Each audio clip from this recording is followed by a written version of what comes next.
I don't know why I can't do that.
Going back even more.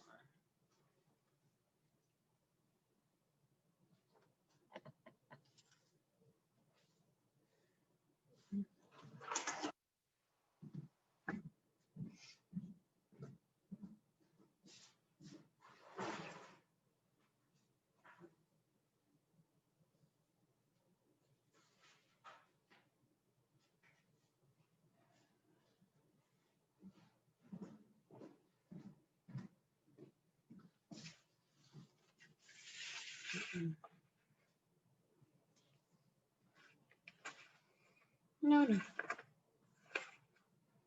Mm-mm.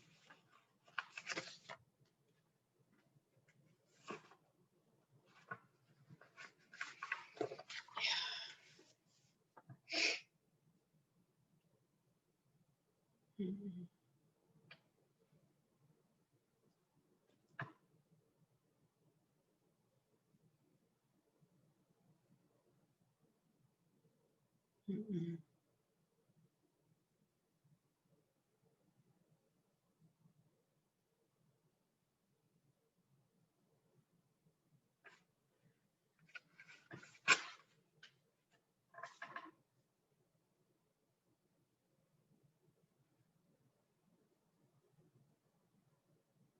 Mm-mm.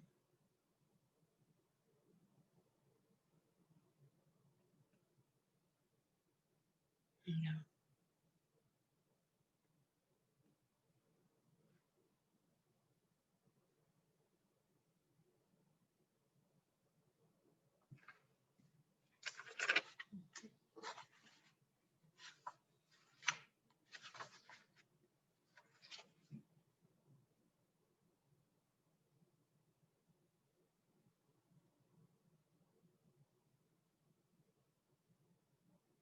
Mhm.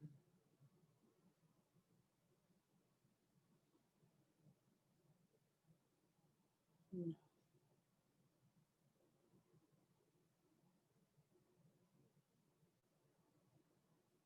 No, I just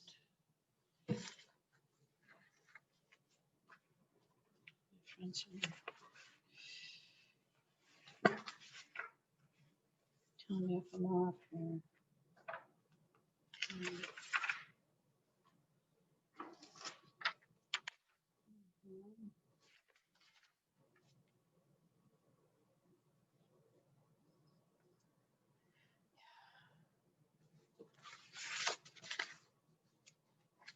Mm-mm.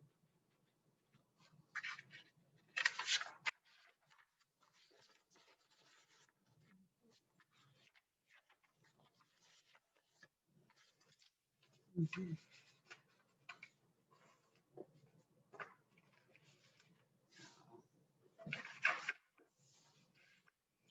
was looking at 20%, 40% of 2019.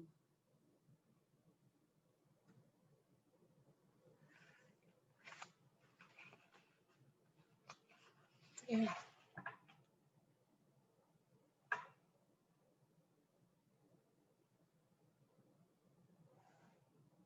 No. Wait out.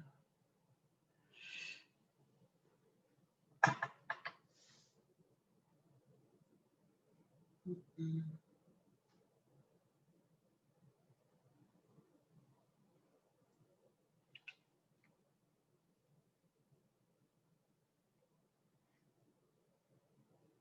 You know, first column is the totals.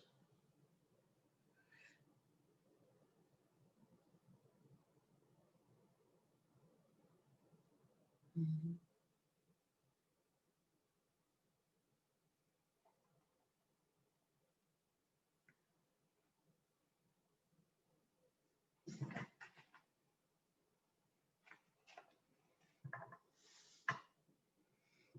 Q1 and Q2 are based on 2020.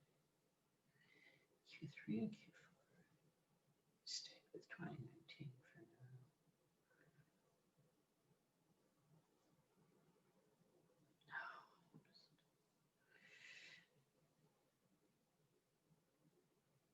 now. Mm-mm.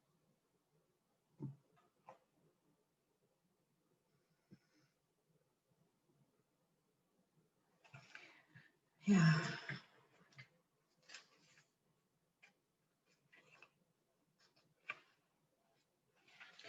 You're right. I don't think we look at,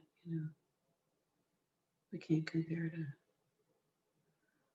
Mm.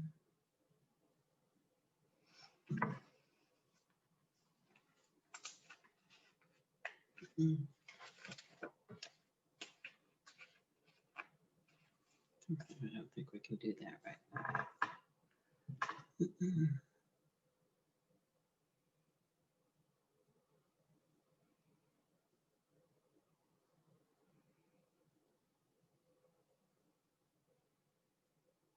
Yeah, initially we had. Mhm.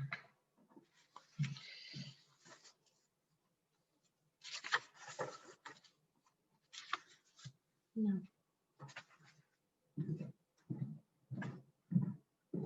Yeah.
Like,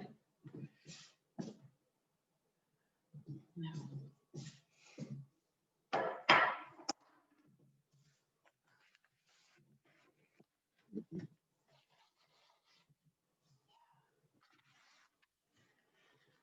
No, just not.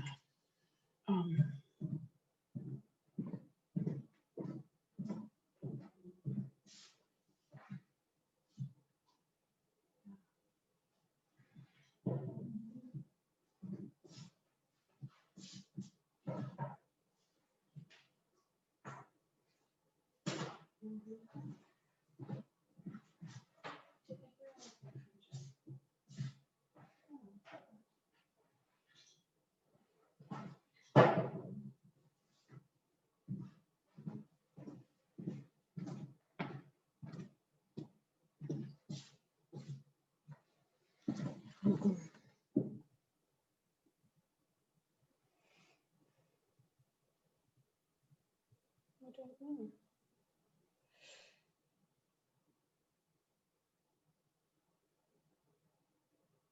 Mm-mm.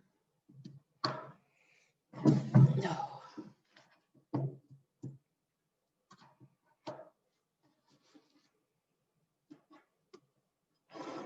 I don't have anything. Oh, it's so pretty outside.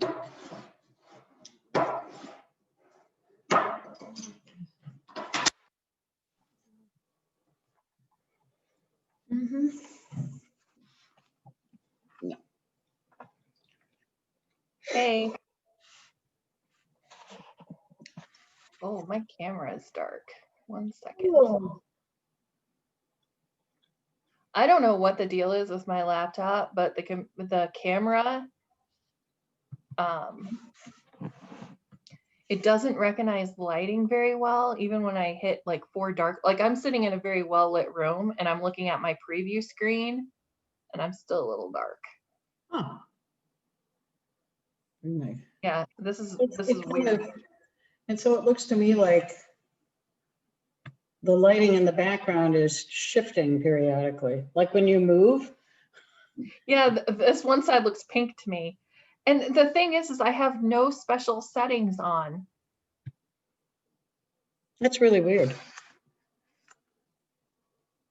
And I have adjust for low light. Oh, I guess I can do manually. Let's see what that looks like.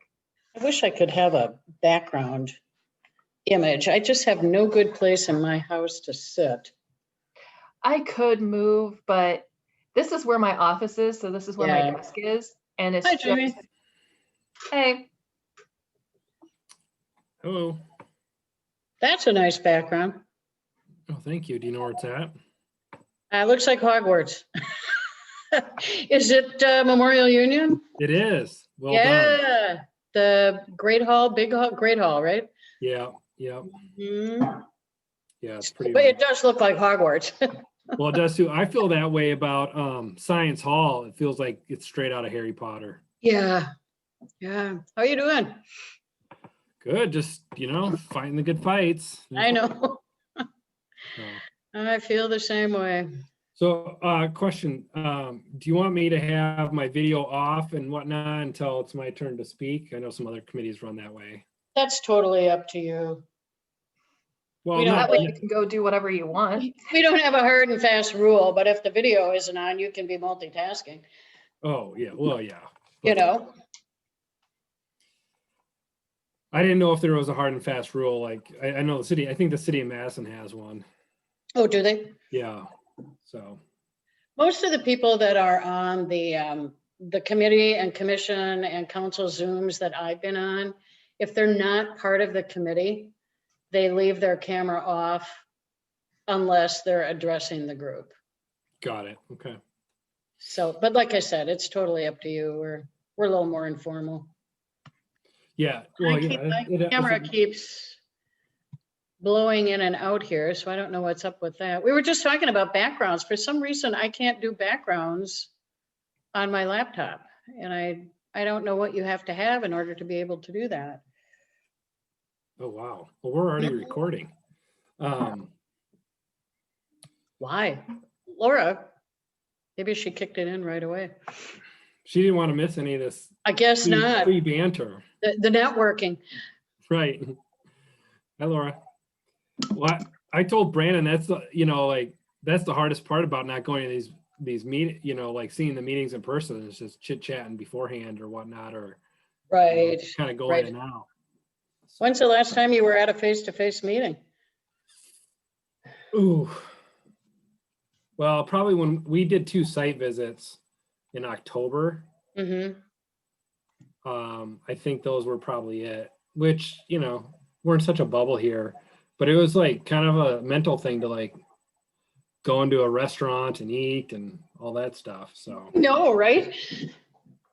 Like we usually.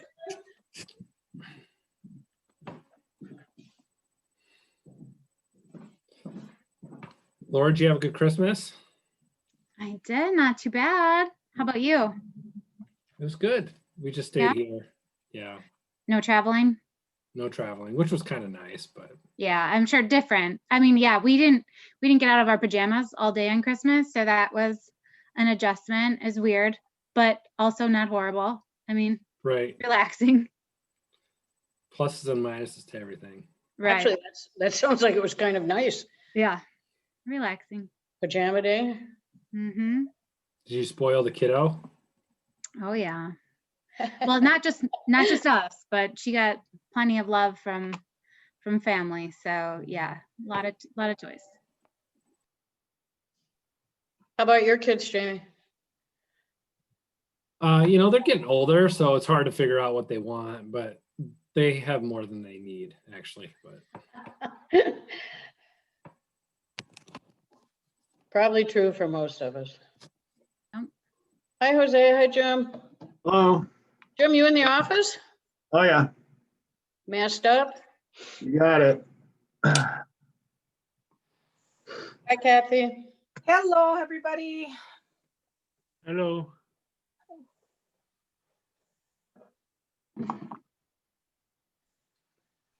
Where's Jose at? Is he in a cabin?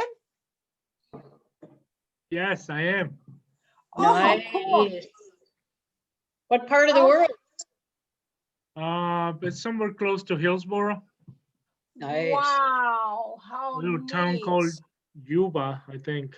I don't know, it's like 91 people in here. Yeah, Gosh, You have Wi-Fi. that's yeah, remote. Yeah, it is. yeah, that is. I used to live in Richland Center and it's not too far from there, but I never knew they had such cool cabins. Right. Well, this is a friend who graciously let us use it. Oh, wonderful. Yeah, it's pretty nice. Well, if he ever turns it into an Airbnb or something. I will let you know. Yeah. That For is friends of friends. awesome. Yeah. Right. Mhm. Okay, I think we're just waiting for Corey here and Brandon.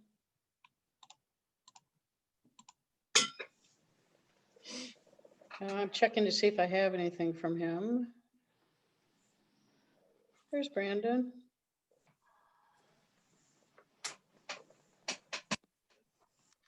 Caught on the phone. Oh, this is from Corey. Caught on the phone and I'm going to be late. Can Jim start the meeting? Yeah. Jim, would you like to do the honors? Yeah, let's see. I guess we got to review the minutes from the last meeting. Let me pull those up here. I should have had those open already. I'm stating, Jim, that you called the meeting to order at 4:01. Yes, According to my- please. According to my clock.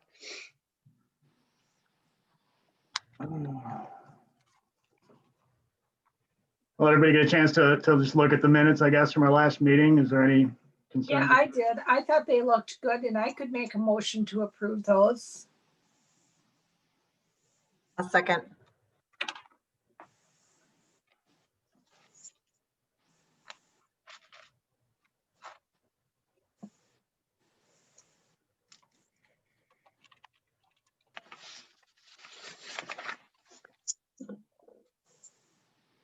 Jim, are you with us? Yeah, I'm with you. Sorry about that. Yeah, no worries. All right, so yeah, sounds like, what, you got a second? I did. Then not super familiar with all these processes. You might have to help me through it here. Ask for discussion, and if there is none, then you can vote. All right, well, any discussion? All right, let's go ahead and vote to approve the minutes. Aye. Aye. Aye. Aye. All right. Well, let's see here.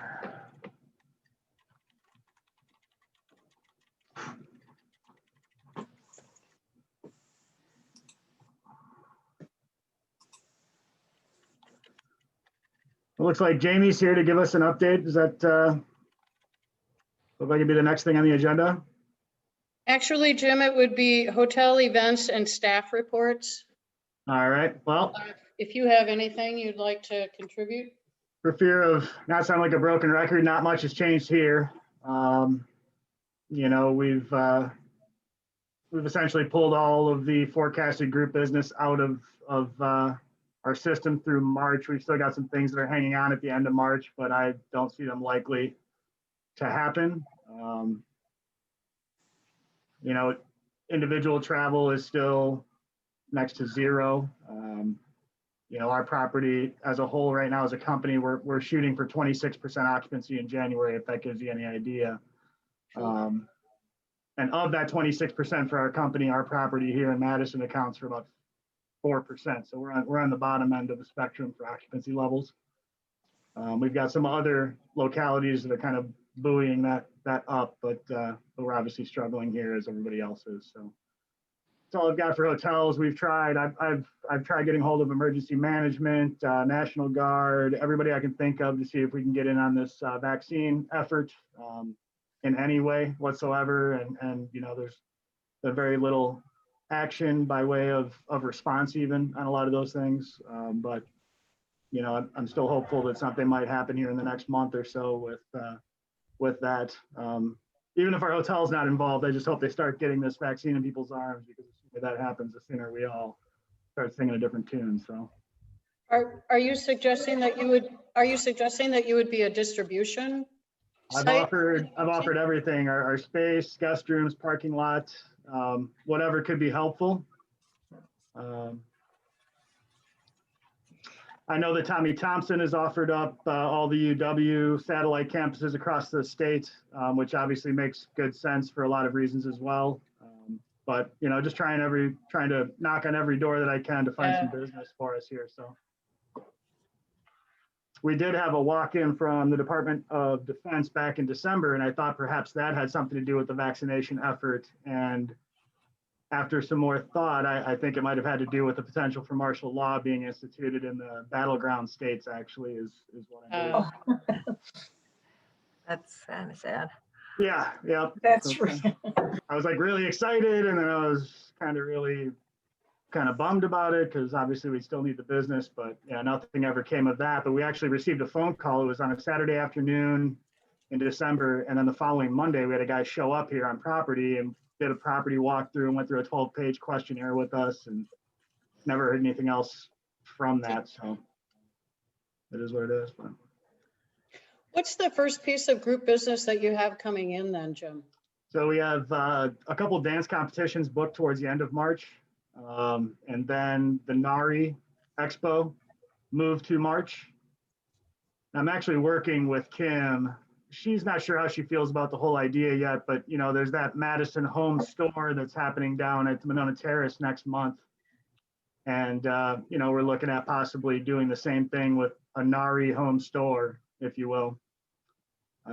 Because if it's considered retail, then it's considered a pop-up market, then they're subject to the 50% occupancy limit versus the gathering limit. Yeah.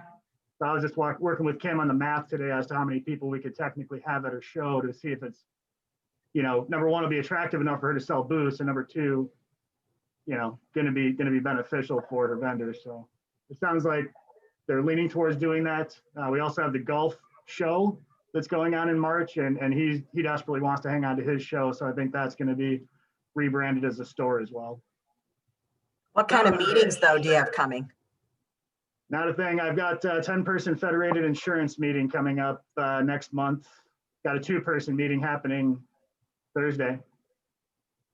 That's about it. Yeah. Are there Yeah, any so- overnight stays with the 2 trade shows? Very little. So NARI's got a staff block at only about 20 room nights total. For NARI, the golf show, you know, generally he would wind up wrapping in a guest room for his vendors that are coming from further away. But this time it sounds like he's probably not going to do that. And I waived his attrition for this year just to keep him on the books. So I don't think he's going to work very hard at filling these rooms. Obviously, I'm going to try to get him to do so. But at this point, any sort of business is business, you know. And Yeah. Right. we're sitting with about, you know, 8 rooms sold today. So we're looking at 3.6% occupancy in January, 4.4 in February, and 8.7 in March is what our target is. Wow. What about April? they've got us upwards of like 17% in April, which they've not really even looked at that month that closely yet in terms of trying to forecast. We're going quarter by quarter at this point, just because what's the point of even spending time on Right. July if we're going to change it 4 times? But yeah, it's 26% as a company for January and 2% gross operating profit. So I've kept that slide from that presentation so that I can show future coworkers, what we all Right. went through. But it was just bizarre looking at numbers like that. Huh. I think they're looking at it, and correct me if I'm wrong, Jamie, but I believe John Linen said in the last presentation that I sat in on for DM convention sales that Madison was running about 18% total right now. Yeah, that's probably about right. I think the downtown was closer to like 9, but overall, I think that's right. Some along the Beltline are doing a little bit better. Yeah. We need that vaccine and we need it pretty soon. We do. I think We that's do, the yeah, bottom line right now. Still waiting for Corey here. He did tell me that they had gotten some rooms from the National Guard that is in town to oversee what might be happening or might not be happening, hopefully as the case, at the Capitol tomorrow. So they were doing okay in some of the properties in Madison. Oh, hi, Corey. I was just talking about the National Guard booking that you guys got at Home 2 Suites. Jim was talking about what's been going on over at the Marriott and occupancy levels over there. Oh, no, we got a bunch of military. I don't know which is which anymore. You got rooms. Yeah. Rooms Right. are rooms. Anything else, Corey, for North Central Group? Just are we on hotel updates? Yes. No, not really a lot. The first event I will say that I've heard that has told me that they're going to be a go at Alliant was the Classic Horse Show, which is in the middle of May. So I'm like, that's the very first one. We have a couple of hockey tournaments that are happening out of Dane County that we're seeing some rooms for, but other than that, not much. All hockey tournaments have canceled. I don't know if we went over that, but No. So all hockey tournaments? yeah. No, Not it's really. just as bad on the association side, trust me. Yeah. Yeah, I'm trying to remember some of the things that John told us at the DM meeting. I think a significant number of events had already booked, or excuse me, canceled for 2021. And they're mostly national and international, some regional events. But again, we get some spillover from some of these. So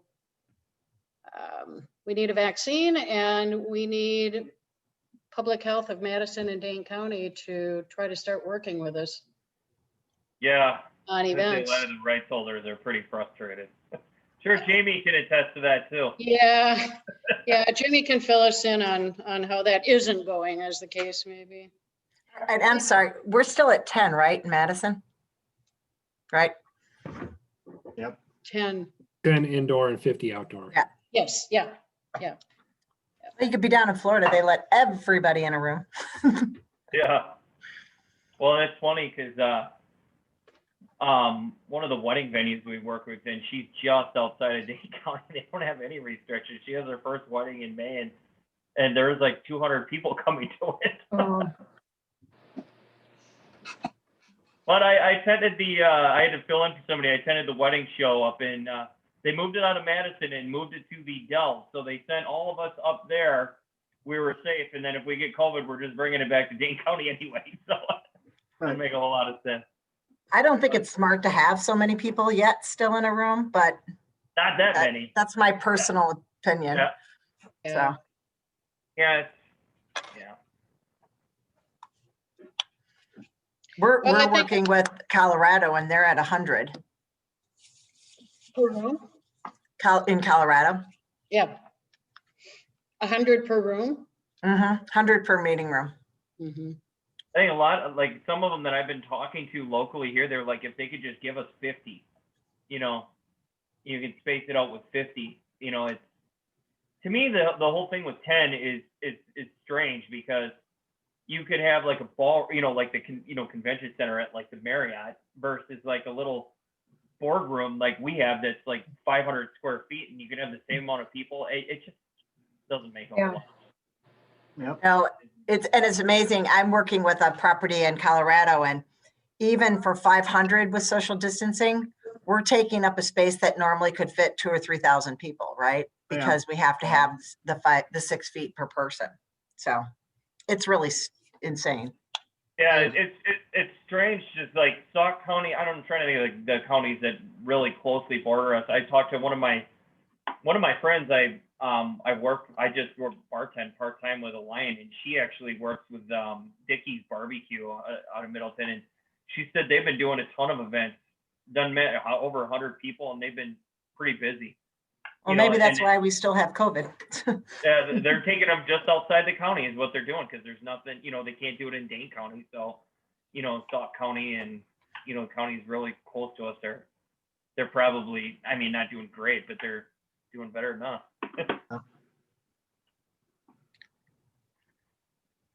Kevin, have you had any of your clients in the past reach out for 2021 bookings yet? Some of the recurring events? Yeah, they're all starting to reach out now for later in 2021, hoping, crossing fingers. Mhm. And I know some were optimistic, but then had board meetings and were kind of split on whether they should even be talking about in person in 2021 still. So I think a lot of them will end up canceling, but we're getting a lot of weddings and stuff that are inquiring about, you know, later in the year and hoping on them Like get penciled in. third quarter, So, Kevin? Third quarter? yeah, third quarter, fourth quarter, and even fourth quarter parties. So we've had some midsummer stuff. We've let them know we think they're extremely optimistic, and nothing's probably going to be happening, but Yeah. you know, even if it's at 100 though in the beer garden, you know, by then we could have some smaller events. Right. You know, it's 50 outside right now, so hopefully by May, June, we could get to 75 or 100. Mhm. Bachfest is virtual this year, right? Correct. Oh, wow. Yeah. How are you going to throw fish? You get a stress ball fish in your kit. Oh, how fun. Yeah. Great idea. Yeah, there's actually a lot in the kit. It should be all right. And we're going to do a Facebook Live event. So do the blessing and a bunch of different things. Mhm. What's the date for this year? 27th of February, last Saturday. Okay. Thank you.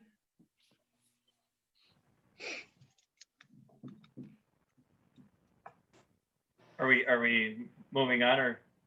Do you want to step in and take over from Jim? Oh, whatever. If Jim wants to take control, Jim can have the keys.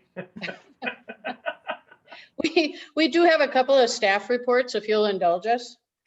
Laura, do you want to give a quick update on Big Bundle Up and the results? Sure. Yeah. So if any of you had the chance to look at our annual report, we kind of summarized it in there, but we had a gangbusters year. It was record breaking by far. We collected a total of 1,673 items, and our goal was 500. So it was overwhelming. We had, usually we had Middleton Library participate, but since they are closed, we had City Hall as one of our locations. We had the Little Gym of Middleton. We had Kiva Sports Center. And then for the first time this year, we had Willie Street Co-op West. And that location proved to be extremely successful. They only participated for a matter of 2 weeks, just because they had other donation drives that they were participating in. But in that 2 weeks alone, they collected over 600 items. So Wow. that was extremely successful. The campaign in general was just extremely heartwarming to see that many items get donated, and just it was great to see our community come together. So great year. That's nice. I saw it on the Channel 15 news last night. It was on the crawler, so that was nice to see. Good. That's Good. cool. Yeah. Terrific. Thank you, Laura, for everything that you did to move that forward. You Had a bet. banner year for us. Mhm. And we've got a branding update for you from Mari. Yeah, so we were able to stay on task for phase 1 and 2, which were research, discovery, and brand development. So some of you were part of that survey. Some of you might have taken part in the workshop. We received all of our results from those 2 activities, and then we went through our brand development. And we did receive a framework before Christmas. So we are on task and we are starting phase 3. We have a meeting with Belter and Lincoln on Thursday to discuss, it's our first creative meeting. So they're going to go through that process with us. And I believe this Thursday we see our first round of logo possibilities for design. That's going to be at least a 2 or 3 stage process as you tweak and then you discuss colors and all of that. And we're still looking to be done by the end of May, which gives us the summer to execute, and so that we can launch in January with a new visitor guide. So it would probably be toward the end of January when that visitor guide comes out. We'll do a full big public launch of a new brand and logo and all of that. And hopefully we'll also be able to do updates to the website. Right now with the budget, we're not sure if we're going to be able to actually roll out updates to a website or a new website at the same time. That might end up being a next year project because of budgetary reasons. So we'll have to see how that goes. And then the commercial will be done this summer. We're going to at least update 1 commercial with our new brand and everything. So it's going well, despite the fact that everything is digital, everything is virtual. We've had 1 in-person meeting. This Thursday is supposed to be in person if the weather is good. So a few of their staff members will drive up here and present. So we'll see how that goes. But I've been very happy with the process. Super exciting. We're at the fun part now. Where we start to look at creative. Thank you, So, Mari. What about cost for like signage and things like that? Is that going to have to wait then till 22? So we've budgeted a small amount for execution for this year. I think we have 60 in the budget, and 25.5 is already earmarked for the remainder of our contract with Belter and Lincoln. And so we kind of just took a stab at what the print pieces would cost, because everything has to be updated with the new logo. Right. A sign for the visitor center, and that was a true stab in the dark because we had nothing to go from. Decals for the car, clothing will probably wait until next year because we honestly didn't even have anything until right before the pandemic. So it's not like we'd miss not having branded t-shirts. There are certain little costs like that we're going to push into 2022 for at least creation for the budget, or if we're working with a vendor that allows us to just bill them in January, then we can push that into our 2022 budget as well. It all depends on deadlines. But we have a list of priorities, what has to be done this year in order to launch, and then the things that could wait because people aren't going to really see it. So. Okay. All right. Thank you. Mari, I just want to comment, if you're thinking of replacing the sign at the visitor center, the outdoor sign, typically in the past, Landmarks has weighed in on that also about size and placement. So you might want to keep that in mind. The one that's out there has the motto from like 2 mottos ago. So I know it's been a while since that's been replaced. It's been a while for sure. I think it says in the middle of it all. Am I correct? In the middle of it all. Yeah. That's that. That was a long time ago. Oldie. But anyway, just saying. Thank you for that note. In fact, Kathy, I think we still have the drawings of the metallic, was it metal sign? Oh, yeah, That the Val had Franklin, right? Yeah, proposed to the Landmarks Commission. yeah. So we have a starting point.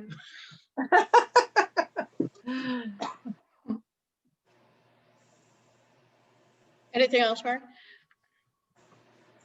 Okay. Just one thing for me, I wanted to bring to your attention that there's going to be a first reading tonight of an ordinance relating to appointment procedures and terms for city boards, committees, and commissions. L&O, which Kathy chairs, has been working on trying to create consistency among the commissions, the committees, and the city board relative to length of terms and consistency with other language that needed to be, for lack of a better term, cleaned up.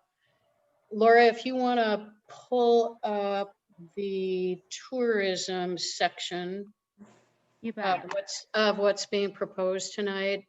The L&O committee had a report that they submitted for consideration this evening, which basically outlined everything that they're doing. And then there was a second attachment that had proposed changes to the ordinance.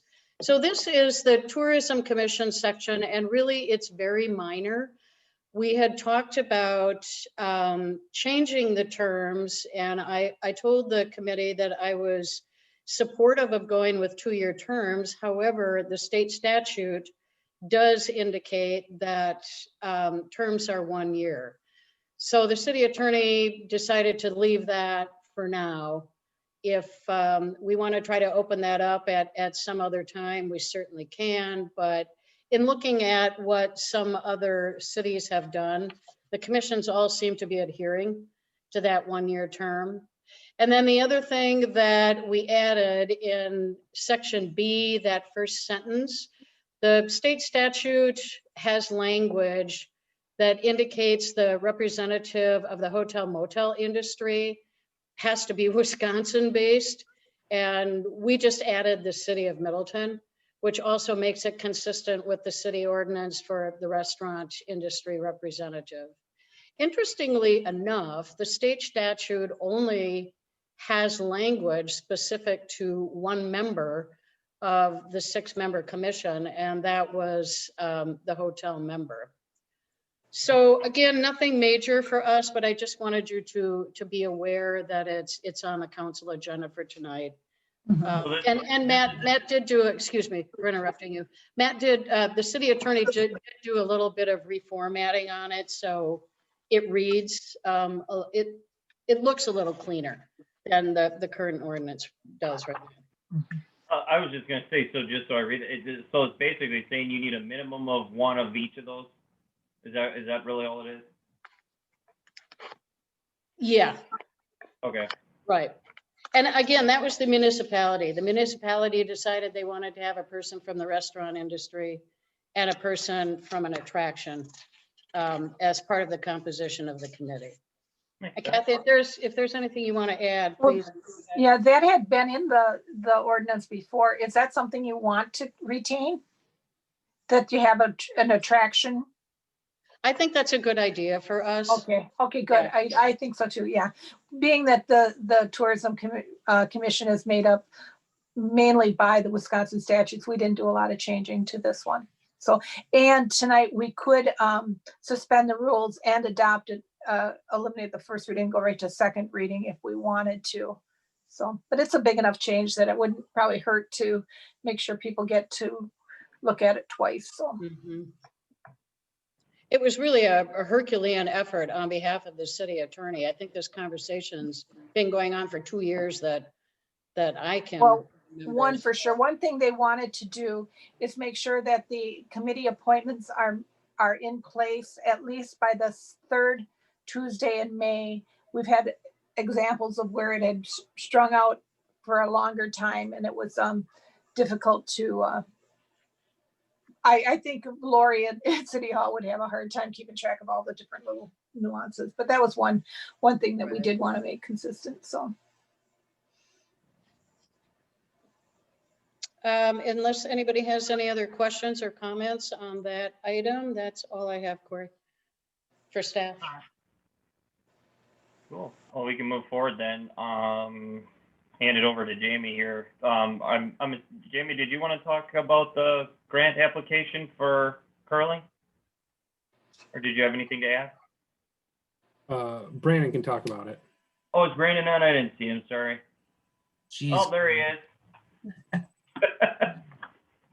Hey everyone, good to see some friendly faces. Yeah, I can talk about curling. So I don't know how many of you got a chance to go through the bid, but I can kind of give a high level view of what it is exactly. So the bid would be for the 2022 USA Curling National Championships. So that is currently, we're holding 2 dates. It's late March, early February. It's a week-long competition, so it's typically a Saturday to Saturday type event. Attracts, I think it's the top 10 men's and women's teams from around the nation qualifying for the World Championships.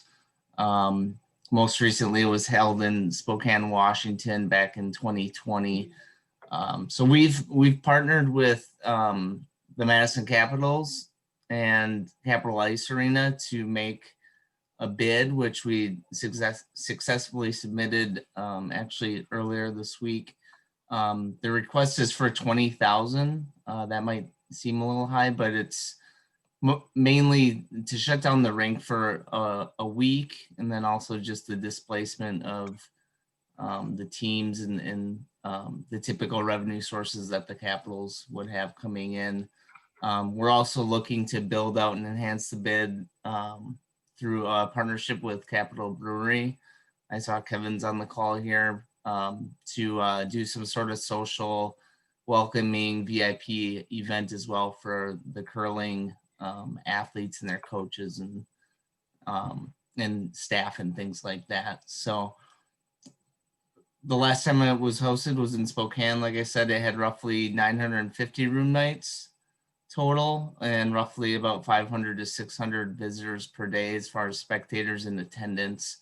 Timeline as far as when they're looking to make a decision, it looks like they'll be pushing that into spring. So I've gotten kind of software that could, be pushed back a little bit here with all the unknowns, but that's what their goal has always been, a year out. So I would expect sometime in the spring.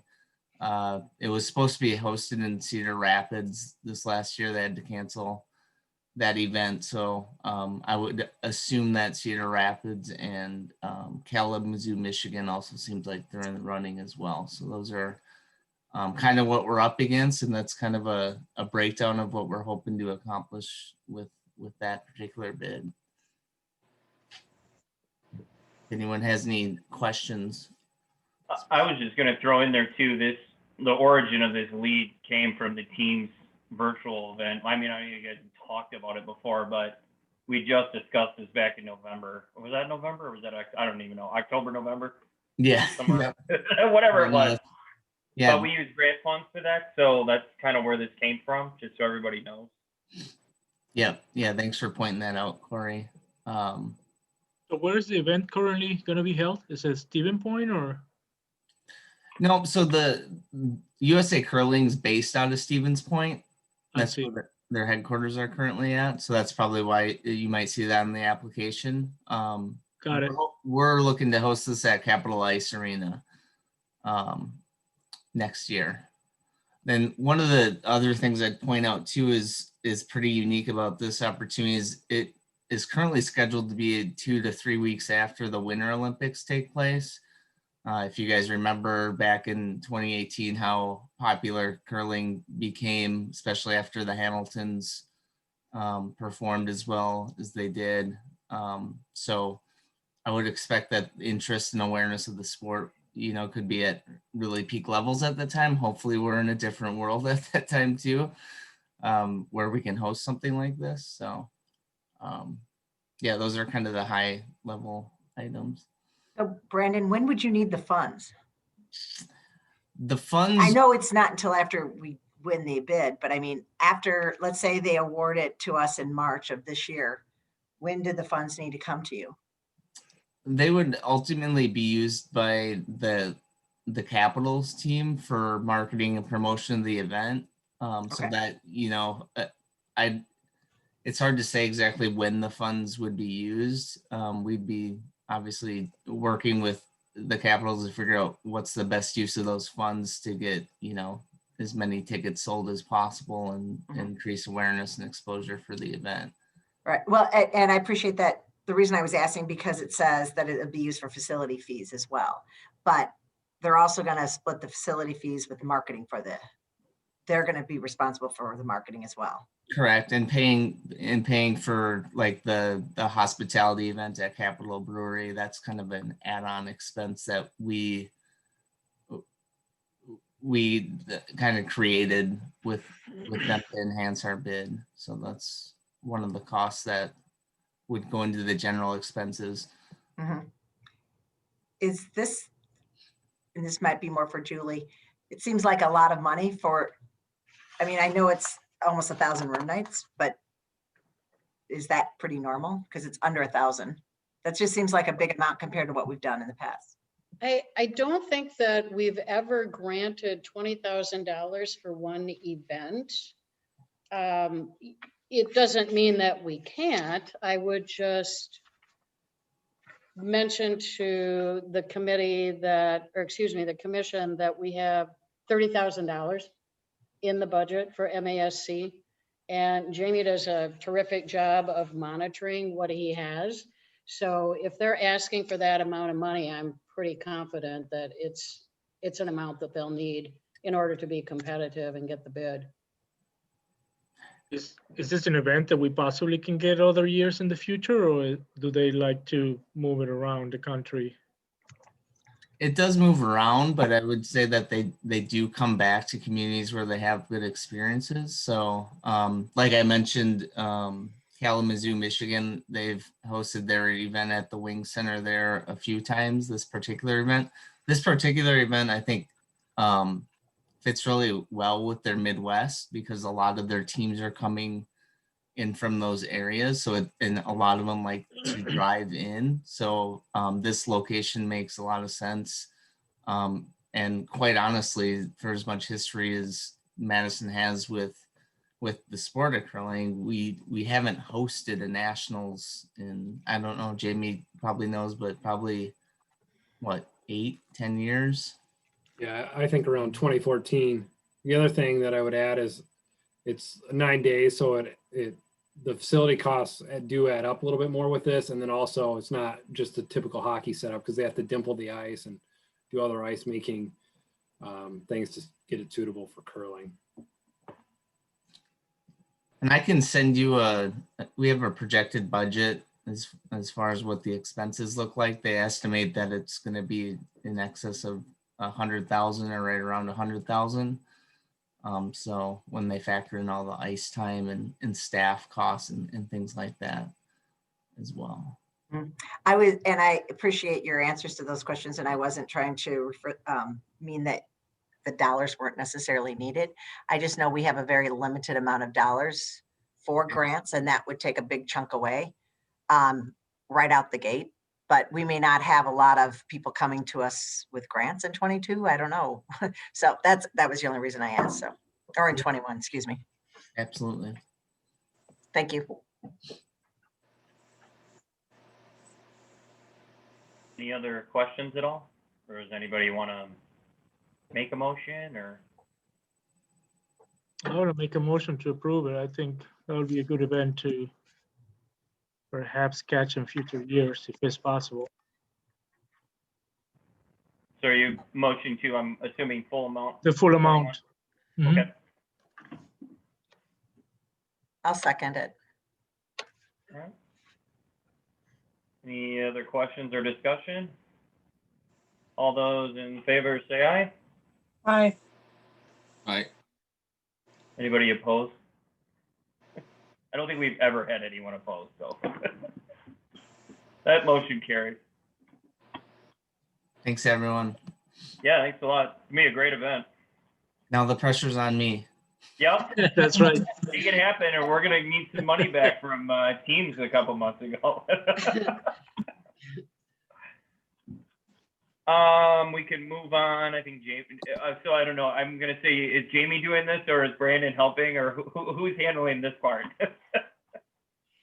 I will start off, and Brandon can chip in with what I get wrong. Thank you, everybody, for your continued support. I'm Jamie Patrick with the Sports Commission. For those that don't know me or don't remember, Julie and Corey asked me to talk through 2021 groups, what we're doing for our plan for 2021, and also our collaboration with public health, or attempted collaboration. So I'll start off with 2021 groups, and just feel free to yell at me if you have a question or whatnot. So we have a thin slate of events left to occur this year that haven't already been canceled. As you talked about earlier, pretty much everything through the first quarter has been canceled. I talked to the WIA last week. They now have culminating events. I don't expect any of those to happen here. Even the ones that we were hoping for this summer, the softball ones, I would be surprised if any culminating event for WIA happens here. I was gonna ask you really quick. Sorry to interrupt. Has basketball been canceled officially? For Dane County? Yeah. It's been, everything at UW has been canceled. Okay. Nothing's been officially canceled because they're kind of doing pods, but for practical terms, yes. Okay. Without the Madison or the Milwaukee school districts playing, they're not going to put a pod here. So it's basically what it comes down to. But with all their events, they're basically waiting till like a few weeks out to make the final decision. So even though I'm like, just give me a definite no so I can give everybody a definite no, they didn't want to do that yet, but it's a no. Okay. We have in June, we have the Golden Age Games, which is a reschedule from 2020. That's still planning on moving forward at this point.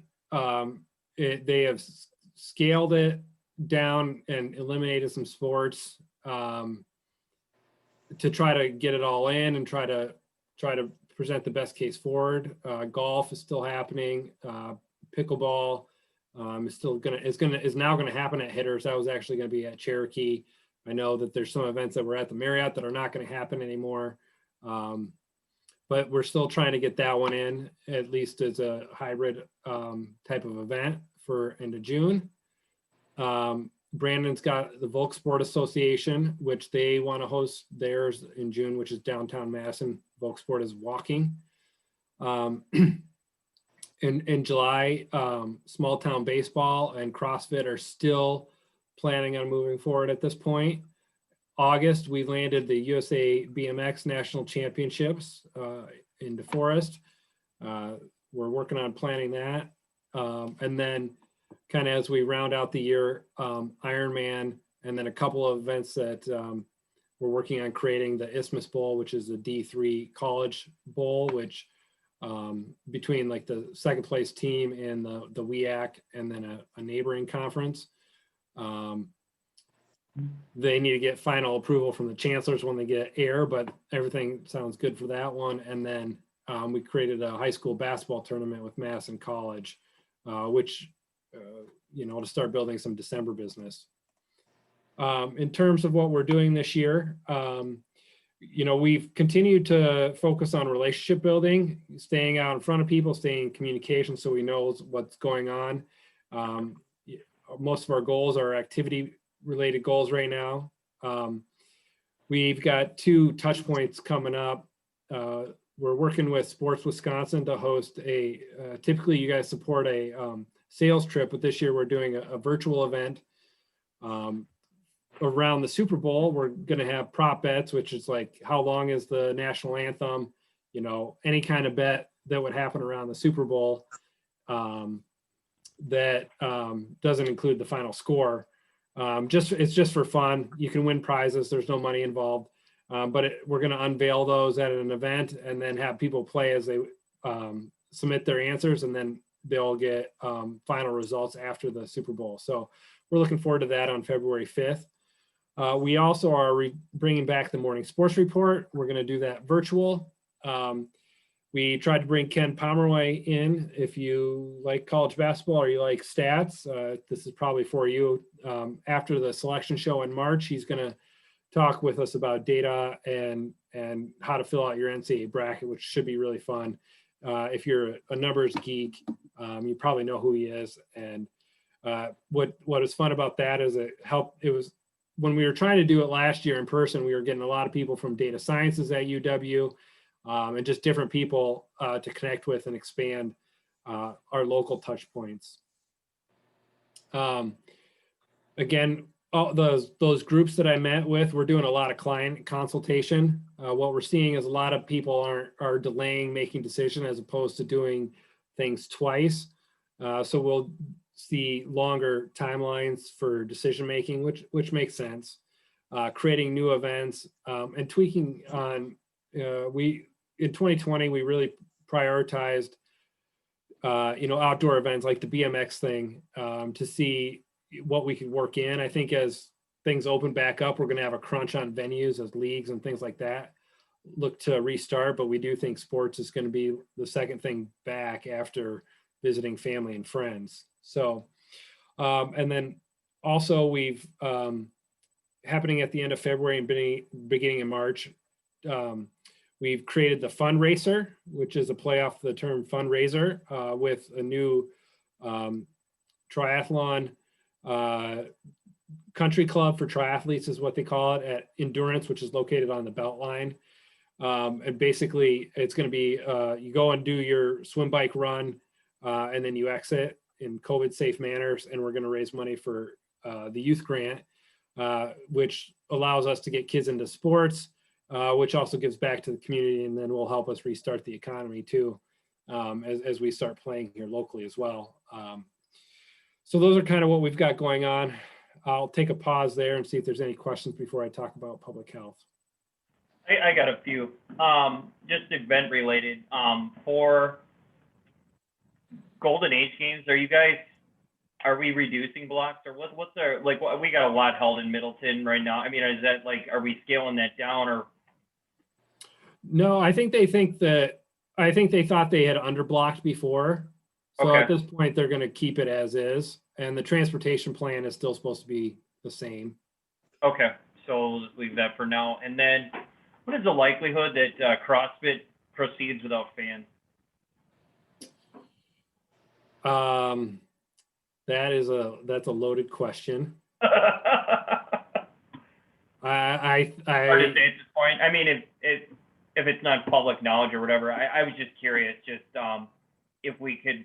That's just a really tough weekend for us with our properties in Middleton because, and all the way around just because of what we have blocked, and then now we've got really the only thing that I think that's a for sure thing for us this summer right now are wedding blocks. So I'm just trying to navigate around that. Yeah, I think that's a big conversation. And I think, okay, I think we should also worry that whether it's CrossFit or other events that are spectator heavy, right. If we have reduced capacity, if we're not at 100% capacity and they can go somewhere else, I would be concerned about it. Okay. No, the last one, this is probably really premature, but like, is Ironman planning to kind of figure that out and proceed, or is that just a conversation that hasn't even happened yet because we're still so far out? No, so the festival, are you talking about, so it's a festival in 21. Okay. So the 70.3 and Ironman would be on the same day. Yep. Right now, to your point, we haven't really addressed it. Okay. It's sort of a wait and see mode, which is most of the events, right? As you get into the second half of the year. I mean, I know John Lynon has seen June and August stuff cancel already, but not yet in sports. We haven't gone that deep. Okay. I'm sorry, Jamie, what do you mean with this festival for the Ironman? That's what Ironman race. What's that? It's not the race, or it's just an event? No, they're calling it a festival when they put two races together. So they'll do the full Ironman distance and then the half Ironman distance. So they're I see. calling that an Ironman festival because it's got 2 races. Got it. Yeah, good question. Okay, so public health. We have been working on collaborating with them for quite some time. We have pretty much everybody from many different sectors engaged. Venues, hotels, restaurants, wedding planners. I never knew so much about weddings. Our goal has basically been to support public health and try to make their life easier, collaborate with them, and then give them other things to kind of think about in how we can help, safely host events. We, up until recently, we haven't wanted to dictate what the orders are. That's not really our place, but I think Corey pointed out earlier, 2 things earlier that we have been some of our main talking points, inconsistencies across the orders. Corey used the example of the boardroom and, the 30,000 square feet at the Marriott, which doesn't really make a lot of sense. So we've been trying to encourage them to go to like a square footage or a percentage. They say they're taking it in. We'll see if that actually transpires. It's pretty, sometimes it seems like fruitless conversations. We also talked to the mayor's office, and she set one of her deputy mayors and their economic development people to the table. So we're having the conversation with a little bit more people. One of our early points early on was we pulled a ton of great data, especially with weddings, on how many are moved to backyards and outside the county, and said, hey, if you let our venues do it safely, we can do it safely versus, Corey going to the Dells and coming back. Incidentally, on a side note, the Dells hosted a 1,000-person gymnastics meet, and they have a 2,000-person gymnastics meet going up. And then I've had to just work with a client that we're supposed to host the regionals and make an introduction over to the Dells because, they're required to put it on when they won the bid, or when we won the bid, but we just can't see it happening here in April. So people leaving the county and coming back, and the last call, I even pointed out that the school districts are now all starting to leave, other than the Madison school districts are starting to play winter sports, leaving and coming back. So those have been some of our central themes throughout. They said, how about you build a business tool? So we built a business tools, which basically allows everybody to make sure that they can have a safety plan in place. So we're handing that over to public health, and then it'll be up to them to see if they want to use it. And we're providing a lot of research to them and trying to think of different ways to advocate, even saying, okay, can we do events with everybody vaccinated? If they prove that, can you look at that in your orders? And just try to get them to be more forward thinking. We shared with them our cancellation timelines and booking windows to basically educate them to say, hey, by February 1st, you'll lose this. By March 1st, you'll lose this part of the calendar. We need to plan out more. It really helps our businesses, and it helps us plan for any sort of event. If you can give us a little bit more timeline on how you're going to work with phasing. And I know, that comes with the caveat that we know that there needs to be flexibility in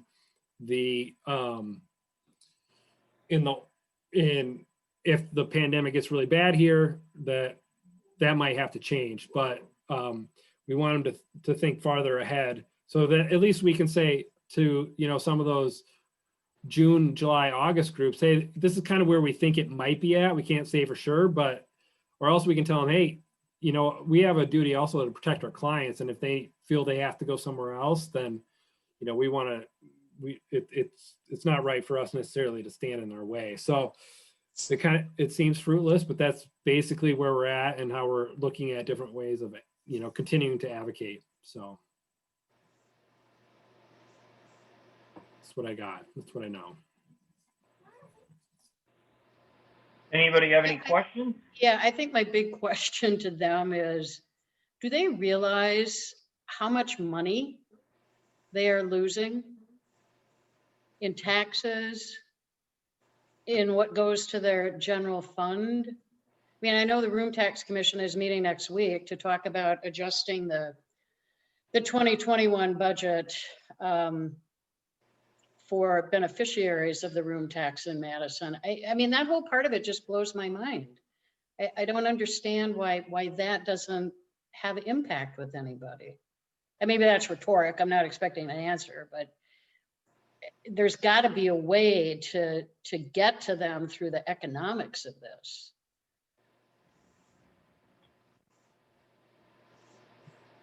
We've certainly presented those cases. I'm sure you have. You know, the flip side to it is we don't want to make it all an economic piece other than job losses. But I would think that they're, yes, aware. So I get it. It's a public health crisis. I think they don't, you know, yeah, I think they also want to be careful not to be influenced completely by the private sector as well. Yeah. So, It's just really difficult when you see other communities successfully holding events and not seeing any surges in COVID cases, either in the community where the event was held or where the attendees are coming from, to continue to live with these orders. And I will get off the soapbox now. Yeah, I think it's really hard because you don't want super spreader events, but you know, every time we make a case that Minneapolis is going up to 250, here's how they did it. You know, then Illinois goes to no more than 50 people through June. Yeah. You know, so it would be easier if everybody was on the same playing field. That's for sure. Right. Yeah, and I think can't help but wonder how many events, long-term events, are we just going to lose permanently to the Dells? You know, Mhm. unfortunate. Yeah. Yeah, those a lot that go elsewhere. Stuff that we've had and counted on for a long time. You know, especially as we get into the summer and fall areas. So. Yeah. Yeah, I mean, it's like that trade show I was at Saturday or Sunday. It was, you know, it was 1,000 people, I think, through the weekend. I mean, not everyone was there at the same time, but we could have easily done that in Madison. They had it very well socially distanced. People had to wait in line. They spaced them out. You know, it's unfortunate. Well, do you think we might start seeing more guidelines at the national level? So we're not doing this county by county and just moving people around? Well, all I think I know is Biden. Didn't he say something about a mask mandate? Just a mask, yeah. Yeah. I think the vaccine's going to solve a lot of this problem. Yeah. Oh, just how quickly, that's the question, you know, like, Yeah. in my mind, you know, granted, I'm not involved, but it's not quick enough. I thought we'd be way ahead, further along than we are. And I really didn't think these hockey tournaments we had, I thought we had a really legitimate chance of having some of them. And nope, you know, so. Well, it's like Jamie said, it's not that, you know, we just don't have any sort of a timeline to even share with these people, you know. So if somebody has a July event and they know what's been going on in Dane County as far as restrictions for the last 9, 10, you know, more months, I mean, I'd be nervous if I had an event booked even for August right now in Dane County. I'd be looking elsewhere or trying to get out of the contract or whatever I have to do, because how do you plan it? Yeah. Okay. You know, Dane County just there's no rigid guidelines as to, you know, when we move to the next phase, or, you know, it's just it's really disheartening. So. And I think that's the hard part. So last fall, like the Lacrosse America event that we worked on trying to put it up all over the place and try to save it 8 different ways. You know, if they don't make a decision early, they've got their attendees telling them, well, Dane County is not going to allow you to do that. Yep. So you can't have it there. So then they get a pressure from their attendees, which, what do you say to that, right? Like you gotta, you know, there's not much you can do. But you really can't help but blame them either. You know, they want to sign up an event and know that the event's going to actually happen. Right. Yep. But Well, thanks for your efforts. Well, yeah, thanks for everything that you're doing, Jamie, and to the other folks that are part of that collaboration with you. I guess all we can do is continue to try to keep the conversation moving forward, I guess. Yep, Right. exactly. That's our hope. And positive, right? Yep. Silver linings. And Yeah, promote the hell out of leisure travel. right. They are going to See, put we're end date. sick of the $40 extended or Expedia rates. I mean, we'll take them now, but Yeah. They are now, they did tell us they are going to now put end dates on all their orders. So you should have noticed that with the last one, which goes through February 10th, I think. But, Mhm. you know, I would assume there's a new one coming after that. So, Probably. thank you, everybody. thanks a Thank lot. you. Jamie, Thanks. have they said anything about, like, I'm out in Mount Horeb, all these schools are going to the Dells to play their high school games. And I mean, do they even recognize that this stuff is going on and that's maybe they need to start looking at some of what they're doing? I mean, when every high school besides the Madison high schools are going to Right. just the game or to Milwaukee schools or wherever, and then coming back, I mean, at some point you gotta acknowledge this stuff is going on and start looking at your policies and what you're doing and realize everyone else is doing it safe, but why can't we figure it out here? Right. Yeah, and I think we did this study I did it on sports venues, and then, we got the NACE chapter to do it, which included all the weddings, those that are like, this was back in October, like right after the summer. This is what happened. People are going to the backyards, they're going across the county line and coming back. They took the data, but I don't know how much it changed their order, because I think they think the other counties should be following our lead, not the other way around. Well, if anything, it needs to be consistent. Right. Right.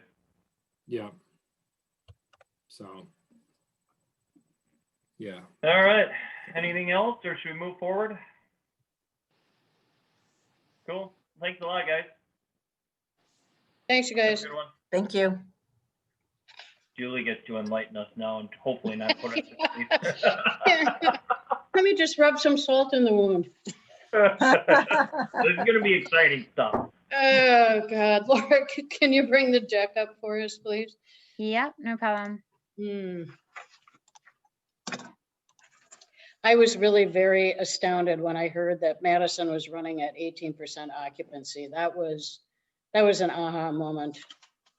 Yeah. And I think, anybody that's in an urban destination right now that is dependent on meeting an event business is struggling like we are.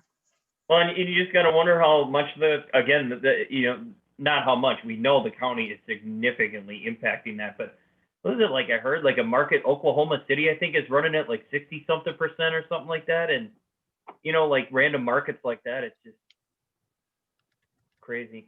Yeah. Yeah. Well, I'm looking at the time here, so I'm going to try to move through this as quickly as I can. And Laura, I'll just say advance to keep us moving along. What I wanted to touch on today was just some information on recovery that industry analysts have been sharing with the travel and tourism industry. Take a quick look at some of the traveler sentiment surveys results from Organization and Longwoods, two groups that we've been following since the pandemic started. And then take a look at the 2021 forecast and talk about some expense reductions that we can be making, because we're going to have to be reforecasting this budget very soon, I think. Advance. So on the recovery side, this story really hasn't changed much since, I would say, fall of last year. The recovery gets pushed out a little bit further every time I listen to these folks, but they're kind of landing now on early 2024 as being back to pre-pandemic pace where we were at that point. And just for a point of reference here, STR is a a company that does benchmarking and analytics and provides marketplace insights for the hospitality sector. We are going to start getting a STAR report that is specific to Middleton, so we can start tracking and doing a little bit deeper dive on what's happening in our community. I've been getting reports through the Wisconsin Hotel and Lodging Association, but the data is for the greater Madison area. So Bill Burns, our finance director, and I are hoping that will give us some more insights into what's actually happening in our community.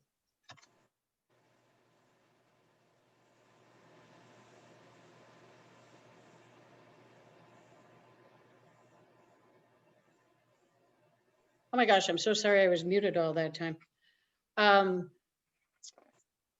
So this slide shows you what the forecast is as far as the recovery. And it hasn't changed a whole lot really since last fall. I mean, the economists at that point were saying late 2023. Now it's kind of getting pushed into 2024. That seems to be when they think we'll be back at the pre-pandemic levels. So, unfortunately, we've got a few more years to go here. STAR, which is one of the analysts that we follow, provides data benchmarking, analytics, and marketplace insights for the global sector. We have access to data for the Madison area through the Wisconsin Hospitality and Lodging Association. I'm proposing that we go ahead and start a subscription for a deeper dive into the Middleton market. I've had a conversation with Bill Burns about that. We both think that that's a good expenditure, and that is budgeted in the 2021 budget. So I'm going to go ahead and move forward with that. And then tourism economics is the industry group that monitors the economic impact of travel and tourism. That's the group that we get our annual data through for the economic impact of tourism in Middleton. Advance.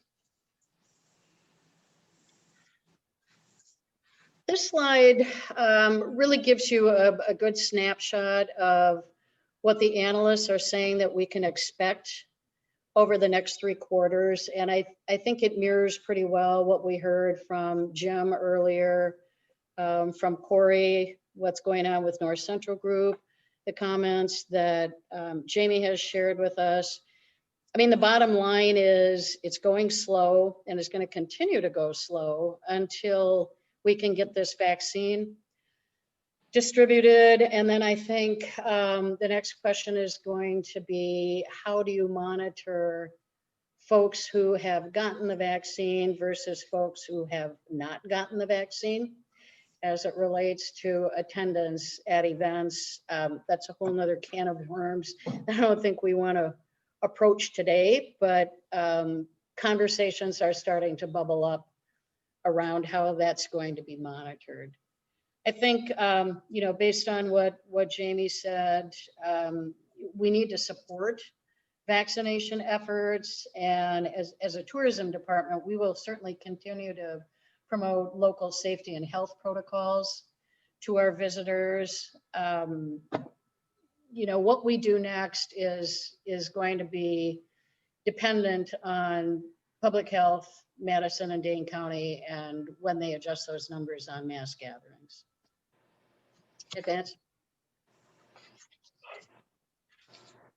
Looking at some travel trends, this is a slide that came from a presentation that Organization Next presented to Destination Wisconsin's Board of Directors last week at our monthly meeting. It's survey results from the Organization Next Traveler Sentiment Survey. And Organization Next, by the way, is a consulting firm that's widely used by DMOs and very well respected in the travel and tourism industry. What the slide shows is that the proportion of American travelers who say the vaccine makes them more optimistic about life returning to normal in the next 6 months, which would be 61.9%. And the proportion who say the vaccine makes them more optimistic about being able to safely travel in the next 6 months, which is 56.4%. And the number of travelers saying they have begun planning and booking trips specifically in anticipation of events being available, or 33.7%, have all risen. So that's a good story. Means that people are starting to think about traveling more than they had been over the last 3 months. Advance. And to elaborate on that, Americans' openness to travel, inspiration reached a pandemic period peak, measuring 6.0 on a scale of 1 to 10. Those in travel readiness state of mind soared nearly 12 percentage points to 58.6%, also the highest that it's been since the pandemic. Excitement levels about travel in 2021 grew to 6.1 from 5.8. So again, bottom line, folks are getting wary about being pent up. They're anxious to get moving. They're kind of moving out of that dreaming state, and they're starting to formulate their travel plans. Advance.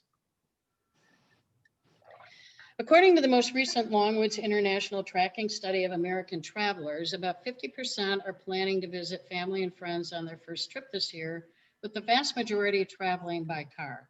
That really hasn't changed since we started looking at data from these surveys as early as June of last year. And I think that the radius in which people are willing to travel is holding pretty steady from what we were seeing in Q3 and Q4 of last year. There's a quote here from the president of Longwood, who says the desire for travel to be with friends and family remains strong during the pandemic. No doubt this is being fueled by the pandemic's negative impact on friends and families gathering since the arrival of COVID-19 last spring, and particularly during the holidays. So again, not a whole lot of change as far as the sentiment is concerned. I think the encouraging thing is that we're starting to see people make plans to get moving. Next slide. So taking a look at the 2021 budget. Over on the right-hand side is what the commission approved back in Q3 of last year, and what the Common Council approved at their meetings in November. At the point that we put this budget together back in June of 2020, I think everybody was feeling pretty optimistic that this pandemic was going to subside with all of the measures that had been put in place to curtail the spread of it. So the wearing of masks, the safety at home, the safety and the health protocols that we were seeing state, local, and community businesses starting to put into effect. And I think after that first initial stay-at-home order, when we opened up in March, or excuse me, at Memorial Day, people were apprehensive, but they were willing to get out there and give it take the risk, I guess would be the best way to say it. And then by August, it was pretty apparent that COVID-19 was not going to be contained as everybody had hoped. In fact, the reverse occurred. The spread became more rapid as states started opening up and travelers began crossing borders. I remember sitting at a meeting at Destination Wisconsin, looking at a map of Wisconsin, and just the southern part of the state had COVID cases. There was a little bit of activity over in Pierce County and a little bit of activity over in the Fox River Valley area. And 2 months later, literally the whole state had some level of cases to support. So that's, you know, I mean, you guys know this. It went pretty rapidly. And at that point in August, I remember going to the meeting that I had with finance and the mayor and Mike Davis, the city administrator, and saying to them, I think this is already obsolete. I'm pretty confident that we're going to have to go back and revisit this because things just don't seem to be changing. And from everything I was hearing, there were not going to be any significant changes until a vaccine had been discovered, was distributed, and it was in people's arms. Only then would people feel comfortable about moving around. Bill really wanted us to wait until we got the fourth quarter results of 2020 in before we started making any alterations to this budget. However, I've just decided to be proactive about this and start doing what we can to experience some cost reductions here and make some assumptions based on what we see happening as a result of the data that we're getting from industry analysts. So over on the right-hand side here, this 2021 forecast, you'll notice in the month, I'm using 2020 room tax collection figures for the first quarter and the second quarter, because I honestly don't think we're going to see a significant change in any activity until at least the end of June. And then for Q3 and Q4, I'm going to continue to base those room tax collections on the 2019 numbers. So we're suggesting at this point that our annual room tax collection for 2021 is going to be just a little short of $600,000, which is a pretty significant change from what we had initially forecasted for 2021, and will put us in a position of having a shortfall of over 600, close to $700,000 that we're going to have to go into the Tourism Reserve Fund in order to be able to do everything that we're suggesting that we need to be doing in 2021. I reduced the percentages from, this was a forecast that I just did for myself back in November to kind of tee this up for you all when we met this month. I took the first quarter down to 20% of 2019 and 40% of 2019. And so I'm already backpedaling on those two quarters. Any questions on that so far? Okay, so moving on to the next slide. These are some of the actions that we've taken to date to reduce expenses. Mari and I have been talking over the last couple of months about marketing and advertising and adjustments that we can make there. We've already brought the e-newsletter and social media activity in-house. So Mari is now managing all of the activities that are associated with that. In addition to that, we're looking at pulling back on some of the TV and the online advertising that we would ordinarily do in Q1 and reduce the number of sweepstakes and the social giveaways that we would do in the first couple of quarters of the year. We're estimating that we can save about $77,000 with these efforts. Destination Madison payments are subject to whatever our room tax collection is. Just a reminder, they get 17% of what we collect. So using the numbers that I just presented on the last slide, that would reduce our payments to them by a little over $60,000. And then lastly, as we're going through this budget, looking for the big ticket items, you know, we keep coming back to the trolley and the trolley agreement. And I think at this point, we really need to be focusing on what the necessities are to continue to provide the services that businesses have come to expect from us, and the marketing and promotion that we need to continue to do to bring visitors into the city. The trolley is a nicety, and I think we need to have a serious discussion about pausing the trolley at least for 2021. I did have a chance to have this discussion with Mike Davis regarding what next steps would be if we choose to go that route. And I suggested that perhaps we meet with the city attorney and meet with Mike, look at all the options for this from the legal perspectives, and then bring a recommendation back to the group for a decision in February. Well, having said that, if there's a strong enough feeling tonight that you want to go ahead and just pause this, you could certainly make a motion to that effect rather than make a motion on what's here for proposed language. But either way, I would consider you to provide a directive for staff that will allow us to at least get a conversation going. And there are a couple of things here that do make this a sense of urgency.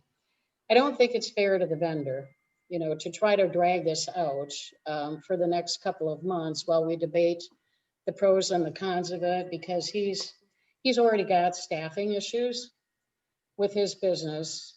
And we would be scheduled to resume operations of the trolley in the month of April, which means that staff is going to have to do some things to get prepared for that.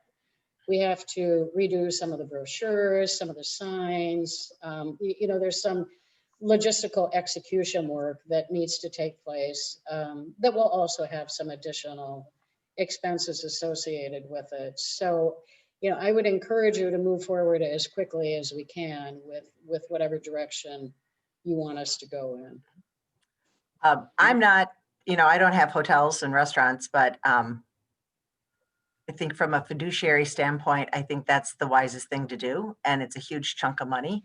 And if we can put a pause in it, I think we should definitely move forward with it tonight. I don't think we should wait another month or two. Yeah, I was just going to add in that this is really kind of tying into like our whole theme of our entire conversation tonight with the county restrictions and, the fact that we're running 18% or whatever it is. And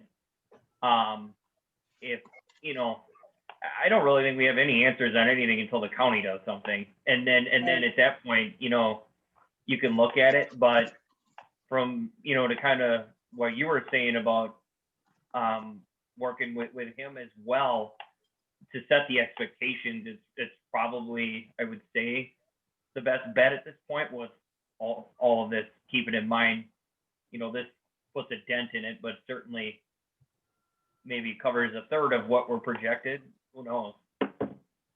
Well, if my calculations are correct, with the reductions that we've already made in marketing and that we're proposing to make, assuming that the Destination Madison payments are going to be less, and we take this trolley out of the budget, that makes that shortfall gap about $371,000 and some change. Mm-hmm. I mean, to me, that's a little more palatable. And I think the other thing we need to remember is that we are not putting anything back into the reserve fund, probably for the next 3 years. Mm-hmm. I mean, even if everybody gets vaccinated by June, it's not like people are going to be running to get everything booked. I mean, they're still so far off and they're canceling everything. So the need for that trolley right now, I think it's fair to John. And I think we need to look at the numbers, and I think and if I need to make a motion, but I wanted to hear from some other people, but I definitely think it should be off the table. I think we should pause it.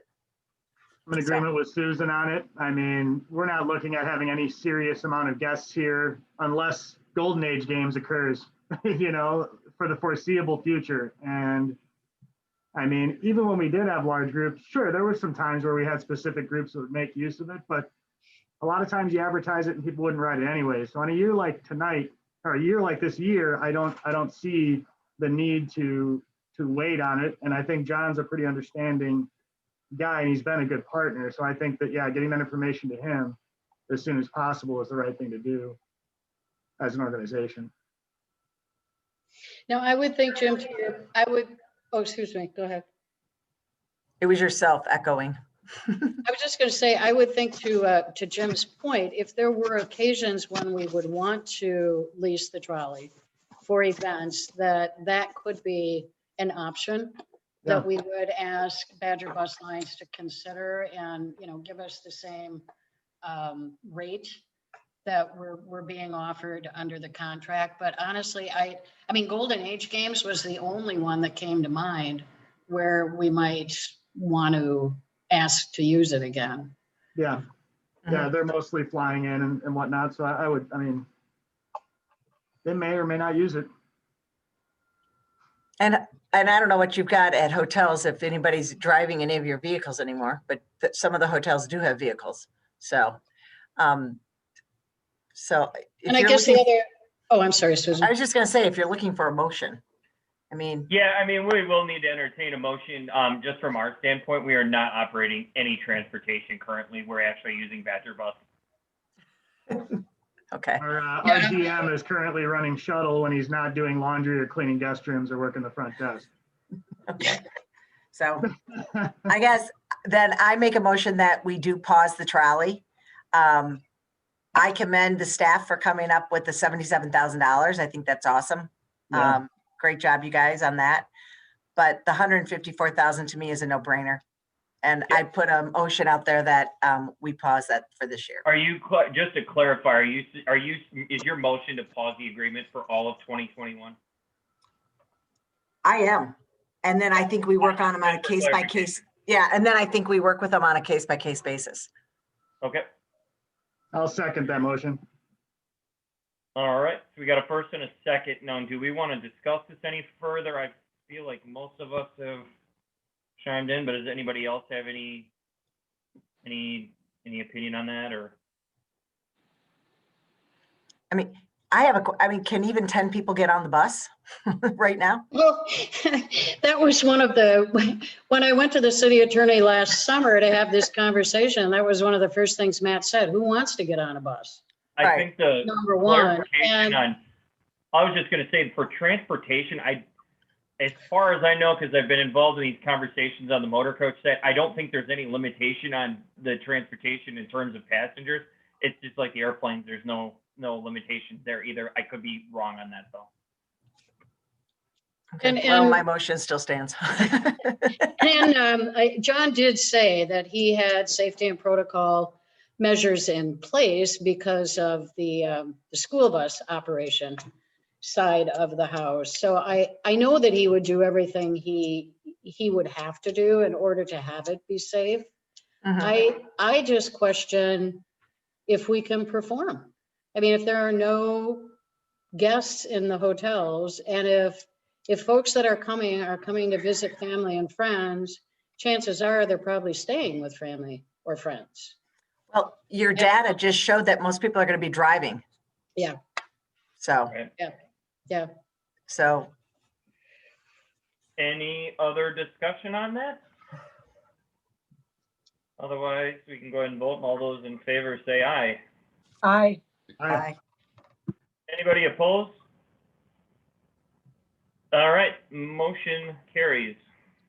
Okay, so next steps for me then will be to set up a meeting with Mike Davis and the city attorney to review what we need to do in terms of the legality of the agreement.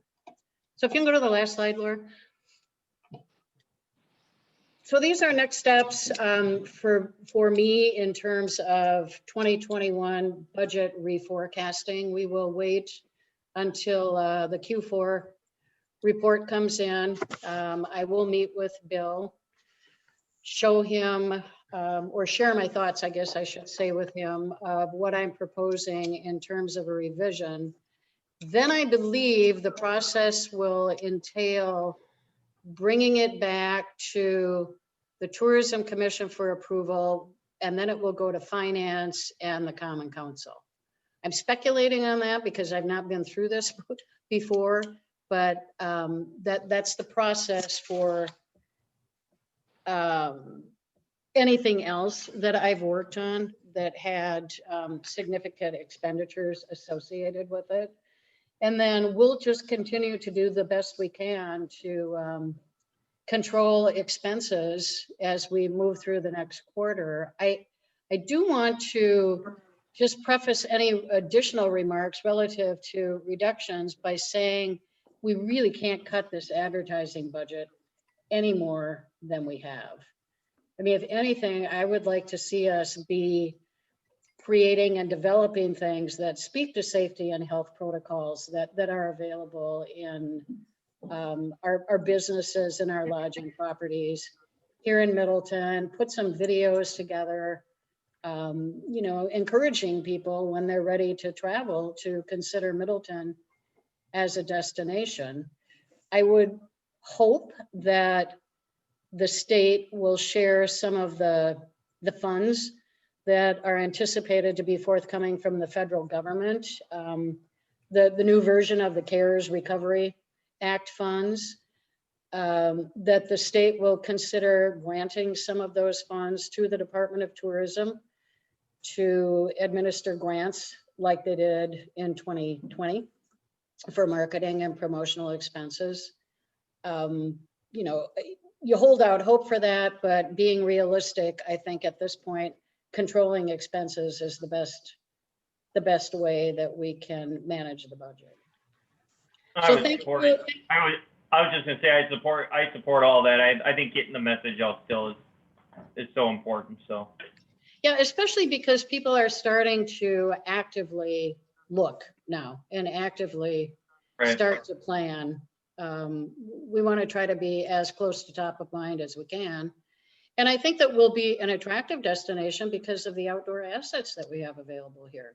Not only in Middleton, but in Dane County. I mean, the bike paths are a great example of a collaboration between Verona and Fitchburg, Madison and Sun Prairie. I mean, you can virtually get from one end of Dane County to the other on the bike trails. So, you know, put a little more of a focus on outdoor activities than we have in the past. Right. So thank you for your support on the trolley. I know it's a hard decision to make, but I think it's the right one to make under the circumstances. One positive piece of information I didn't share earlier was last week I received an RFP from the Wisconsin state government, from the DOJ, for this August for a program. So the fact that the state's looking for a proposal for an August program is somewhat interesting. Yeah. Do they know that there's a mandate of 10 in a room? You know, I would hope so, you know, but I didn't want to ask. I was too excited to work on a proposal. So I just, you know, I kept working on it. But yeah, it's 125 rooms for 5 nights and meetings. Wow. So I mean, That's it's a terrific. substantial program. Yeah, I mean, we'll see what happens with it, but yeah, I found that interesting and somewhat uplifting. Well, we've got a new administration coming in tomorrow. We've got a vaccine. Sorry. Yep. You know, things are looking up. Absolutely.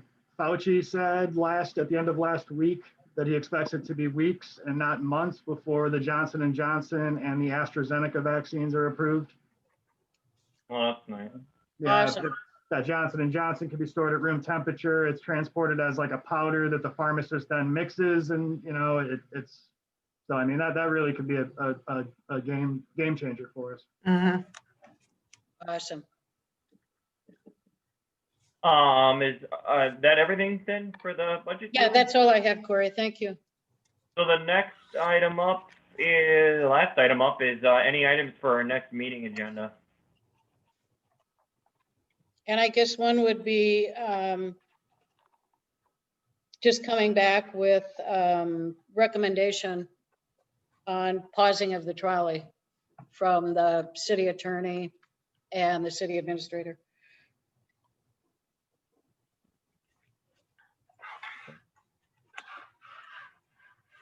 Anybody else have anything? If not, we're at the end and I'll entertain a motion to adjourn. So does anyone want to leave? I think Susan just motioned. I have another meeting at 7 that I have to get ready for. No offense, but I'm zoomed out for the day. Does anyone want to second it? So did you motion to adjourn, Susan? Yep, I did. Okay. Who seconded? Anybody? I second. There you go. Now we're good. Gotta go back to my vacation, sorry. Yeah. Hey, Fun. thanks for taking time out of your vacation for No us. worries, no worries. Have a great time where you are. Look beautiful. It is real nice, yeah. I'll be back tomorrow though. All right, have fun. Thank you. Take care and safe travels. Bye. Bye, Bye, everyone. everybody. See ya, Thanks, everyone. everybody. Have a good night.